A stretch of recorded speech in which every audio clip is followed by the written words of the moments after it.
Jæja, Sigurður Sæmundsson, fyrrverandi liðsstjóri. Fyrrverandi, já. Hvernig tilfinning var að sitja svona undir þessari ræðu að Hafliða? Er það fara að klæja puttana? Nei. Ég hef búin að vera svo ábúðslega lengi, sko, og var mikið búin að bræða þetta lengi með mér, og sko, það er svo gott að það komi ný sjónarmið og nýjir vinklar, nýjar hugmyndir og það er oft sagt að sko, nýjir vendir sópa best, sko. Já. Og að því leyti til, og mér finnst þetta gekk rosalega vel, sko. Já. Og þá á ég bara að vera ánægður, sko. Já. Og ég á að vera ánægður og ég á að vera bara reiðubúinn ef ég get gert eitthvað til aðstóða þann sem að tekur við að þá að færa hann áfram, sko. Já. Ef eftir því væri leita. Já. Nei, ég er bara mjög langt í frá, sko, að Að þið langið til að já, og það var fyrsta heimsmeistaramót núna í Austurríki síðan 72 sem ég hef séð.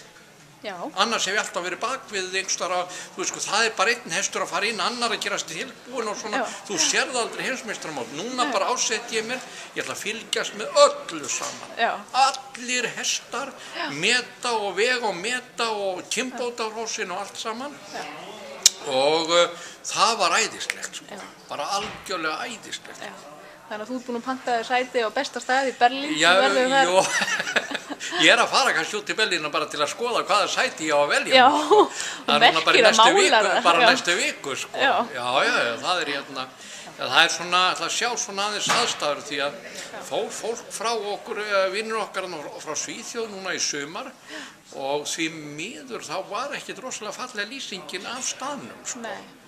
En ég bara treysti svo mikið á að Þjóðverjarnir að þeir bara gera þetta glæsilega. Það verði bara í lagi, sko. Enda örugglega hefði maður ekki farið á landsmótsvæði í Reykjavík ári áður og séð glæsilega sín. Nei, eða segðu bara Holland. Já. Segðu Holland. Þegar ég kem á hollenska mótsvæði, sko, þá er bara eitt túnar og það blautt. Já, nákvæmlega. Þannig að það er kannski eðlilegt að menn séu ekki að reisa þar stórborgir langt fyrir tíma. Nei. Berlín er stór, falleg, æðislega mikið af þrenglar og ég bara ætlast til þess að þetta verði æðislegt mót. Já. Og Hafliði tók þarna smá aríu þarna varðandi Norðurlandamót. Já. Hvað segir þú þetta út? Því að þú varst náttúrulega fylgst með þessu. Hefur þetta verið að breytast mótin þannig að... Sko, Norðurlandamótin er mjög sterk orðin. Þau eru gríðarlega sterk. Það er svo mikið af bestu hestum, sko, Íslandshesta heimsins eru staðsettir á Norðurlöndum. Þeir mæta allir á Norðurlandamótin og ef þú ert ekki í þeim styrkleika flokk, þá hefur þú ekki þangað að gera, sko. Þannig að það er allt rétt og satt hjá honum. Síðan er bara það hvort að knapar íslenskir séu svo vel hestaðir að geti farið út með topphest til að vinna Norðurlandamót og farið svo árið eftir á heimsmeistaramót og unnið það líka, sko. Þetta er mat, sko. Já, og líka náttúrulega kannski meðan lykillinn leyfir ekki fleiri heldur en Já. Þú veist, þannig að þá þorar fólk er alltaf að halda í vonina að það er heimsmeistaramót. Já, segðu, það er ekkit, ég skil knapar sem vil ekki tæma hjá sér hestakostin til að fara á, en kannski verður breyting í framtíðina, við getum... Eigum við ekki bara svo mikið hestumorfi að við getum bara skipt liðin? Eigum mikið af hestum, það er bara spurning hvort þið sjati nógu góðir. Já, en ef þeir eru ekki nógu góðir, þá bara gerum við byttu næst. Já, mikil óskum. Hvað er að frétta af þér og þínu fólki? Nú, við erum bara á fullu núna, það er nú verið að vinna í þessari nýju grein, keppnisgrein, að það tölkkeppninni. Það er í góðu samstarfi við marga aðila sem að kannski svona að mikið og svo er bara, það voru stórnámskeið síðustu helgi á Skeiðvöllum og með erlendum forstjórum heimsfyrirtækja. Já. Þeir fóru ekki að baka, þeir áttu að umgangast hesta og þá svona Láta á guttan og svona? Nei.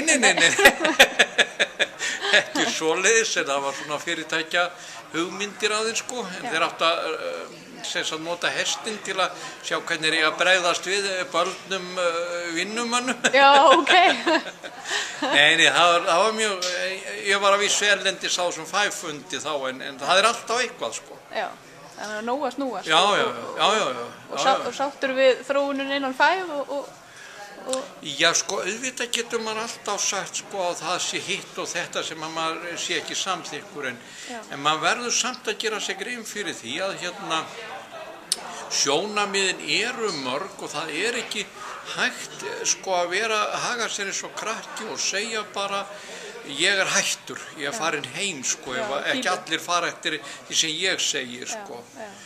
Heldur að reyna þá að hafa áhrif á það að ef það er vondatillögur að manns eigin mati eða okkar mati, að reyna þá að þróa þær í þá átt að menn geti lifað við þær.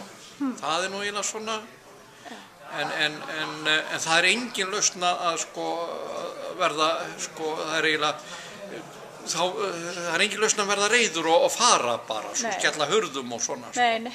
En það virkar það bara heldur ekkert í lífinu? Nei, og þeir mun ekki beygja sig fyrir það, sko, það er bara, þá ertu komið með allt á mótið þér, sko. Já, og það græðir enginn af því. Nei. Heyrðu, takk ekki kærlega fyrir spjallið. Takk sömuleiðis. Og gangið vel. Já, takk. Hérna, það voru yfir 30 rjúpur á heimkeyslunni, við hann kom heim á hlaði, sko. Maður vil alltaf hafa fyrir hlutunum, sko. Já, en það er ekki leyfilegt að skjóta það því að það er orðið svo spakar að þú bara eiginlega myndi bara elta þér upp og... Þú veist að þetta er hænsfugl, sko, og hænsfuglinn líður best nótt innan húsa. Það er það, ég vil. Já, meina hangandi upp á löpunum. Já, vel. Þetta er heilsusakvæmt. Já. Ganga til rjúpuna og nota þess að vera til og maður hefur góðan á tíma þess að hugsa hvað maður að gera það. Segð svo mér eitt afliði. Þegar þú ferðir svona langa veiðtúra, kallar þá eins eða 2 sígarettupakka ferði eða hvernig?